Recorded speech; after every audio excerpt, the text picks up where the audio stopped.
Ren from Hallowed Be Thy Game, and today I'm going to share my review of Grim Guardians for the Nintendo Switch. Let's check it out.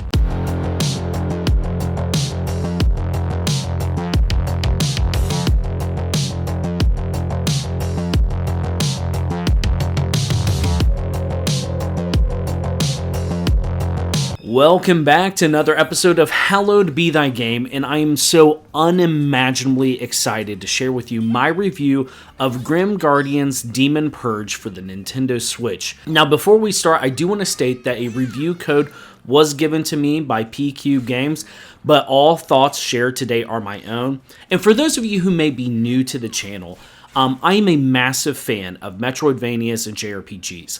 Now, one of my all-time favorite Metroidvanias for the Nintendo Switch is the Curse of the Moon games.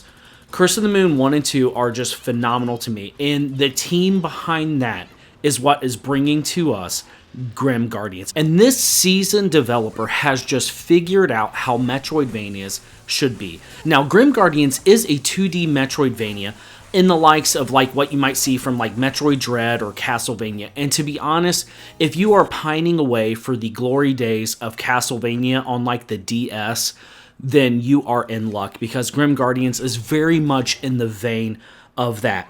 Now, to set up the story for you, Grim Guardians follows the Kamizono demon hunting sisters. Now, this is my first time kind of in this world, and honestly, the world and setting, it just kind of felt so lived in and kind of pre-established that I was very interested to find out that these are the characters from the Galgun Double Peace game. Now, you take that kind of wacky, like, very much like tongue-in-cheek humor mixed with just like a ton of waifus and throw in some Castlevania DS type feel, and you have Grim Guardians Demon Purge. Now, we begin the story by the girls' school has been turned into a demon castle stronghold. It's awful, right?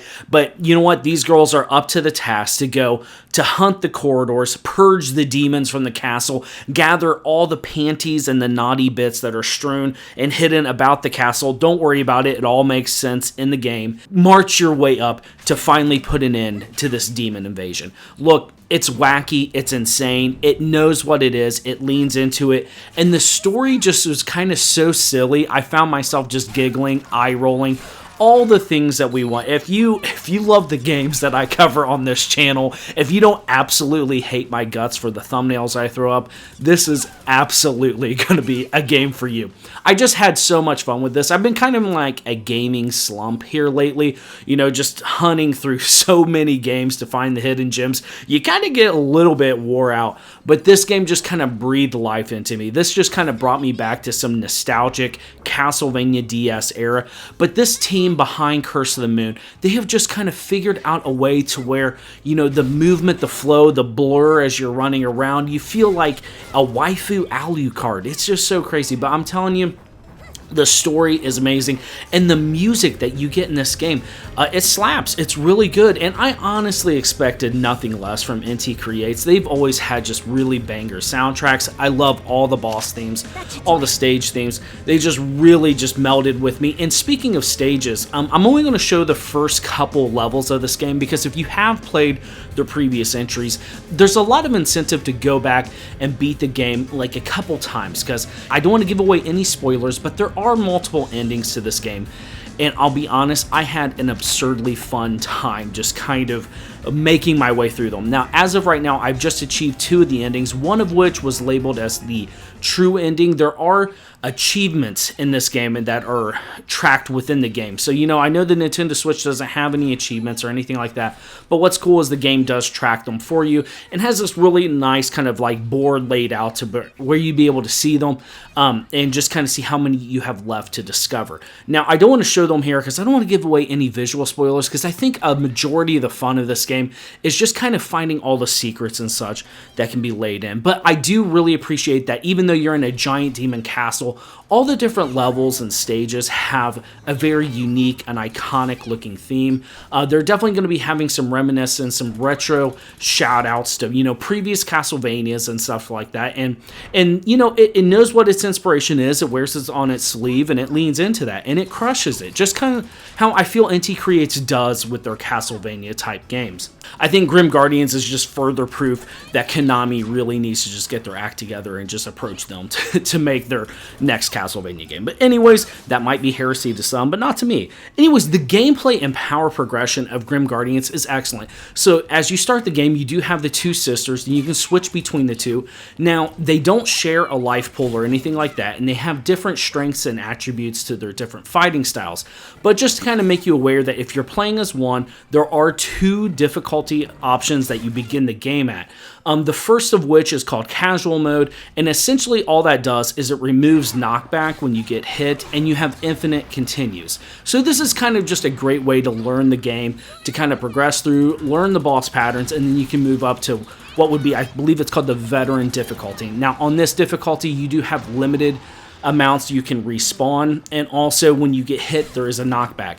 When you beat the game the first time, you will unlock a super uber hard difficulty option, which I'm going to eventually work my way up to, because this game is just so freaking fun, I can't put it down. But on top of that, as you're playing the girls, you are able to switch between the two, and each of them will have their own different moveset. You have Shinobu, who is a long-range character that she uses guns, and they do have a limited amount of ammunition. You have infinite ammo, but you do have a reload animation, so you do have to be aware of that so you're not kind of caught, because once you start the reload animation, you are locked into it. It was very fun, kind of risk-reward and such. I really loved playing as Shinobu, and her sister Maya is the second character, and you're able to be a very strong sword-type character. Now, at the beginning of the game, you might think the game is rather easy, but even on casual difficulty, I found that the game and the bosses offered a very healthy challenge. It is fun. I wouldn't call it extremely beginner friendly. I did find some of the later bosses to be a very fun challenge, very balanced. It is possible to fight all of these bosses without being hit. At least I'd assume so. But there's very fair patterns and very good tells to where you don't feel like you're just getting, just absolutely dunked on by just random RNG. So I had a blast. All the bosses have just these gorgeous, unique models, which are just excellent. I just could not get enough of that. Now, as you're playing as these two girls, each of them have a normal attack, which on the Switch is Y. Shinobu's just going to be able to shoot forward, and eventually you can unlock the ability to shoot in different directions and such like that. And Maya, if she has this really powerful sword combo, but she has a lower health pool. On top of that, you have special abilities, and as you're playing, you will also unlock skills on your A button, and you'll unlock more as you go, and even in the post-game, you're even able to kind of supercharge those abilities and such like that with limited resources, which was very fun. I had an extreme blast with that. But as you're fighting, you will build up, I believe it's called a purge meter, and this is linked to your X button. And once you hit that, you will unlock this huge, massive, damaging spell. At least I assume it is, because unfortunately, if you're like me, you forgot to use it quite a bit. And that's just because the bosses were so well balanced and such to where I never really felt like I had to rely on that. There's always the ability to just be able to learn boss patterns and get past it. It's not like I really felt like I needed to cheese my way through bosses. Although there is a really fun kind of combo I unlocked earlier, late in the game, when I was hunting the true ending with the girls' skills and abilities, but it was just very fun to experiment and go through that. Now, there are very much a lot of incentives to explore the castle, one of which is to find girls that are hidden throughout the castles, and there'll be areas that are kind of locked off, and some of these are locked off until like future playthroughs of the game, and some of them are locked behind move-specific barriers and such like that. So just keep that in mind, and don't be like me and waste a lot of time trying to unlock a door that just won't be unlocked until you're in the post-game. On top of that, you will also find permanent upgrades to your characters throughout the castle, whether that be to have just more health or even stronger damage with your base attack. One thing that was kind of interesting is that there is no mini-map in this game outside of just choosing the level select. However, when you're in the game, you can move the right stick and it will kind of bring up a compass wheel. There'll be a directional arrow to show you if you're maybe near a girl who needs to be saved, maybe there's a secret item, or it'll just point you to the way where the boss is at. But just be in mind, if you're wanting to go for the true ending, you are heavily incentivized to explore everything. Because I'm going to tell you, it's going to make those later bosses much easier. Okay, I won't give away any spoilers, but this is definitely a fun challenge game. It was just really intoxicating to be able to find new secret areas. It was very much addicting. I couldn't get enough of it. There is a ton of replay value to Grim Guardians. I just found myself, as soon as I beat the game, I wanted to go back and find the hidden items to be able to unlock the true ending and such like that, but also I kind of want to have a clear save file so then I can eventually start working towards the harder difficulties. Now, to let you know, once you beat the game, not only do you unlock further difficulty modes, there is also a boss rush mode, which is very excellent, and this game is co-op, but unfortunately, I was not able to test the co-op ability, but you were always able to choose it every time you went to choose which save file you wanted to play and such like that, so you'd be able to team up with your buddies to be able to attack the castle and save all the bloomers of the girls. Yes, I mean, being a part of the Galgun universe, it was going to be silly, and it's delightfully so. Now, when it comes to the performance of Grim Guardians, I am beyond excited to tell you I had 0 slowdown and 0 crashes in my entire time of playing this game. Inti Creates makes very well-rounded games, and this one ran like a dream. Not even the slightest bit of slowdown, no matter how much was going on the screen, no matter how cool or wild the bosses were, and also the load times were not even an issue. I mean, it's just, this is a fantastic game. They've absolutely crushed it. I want more.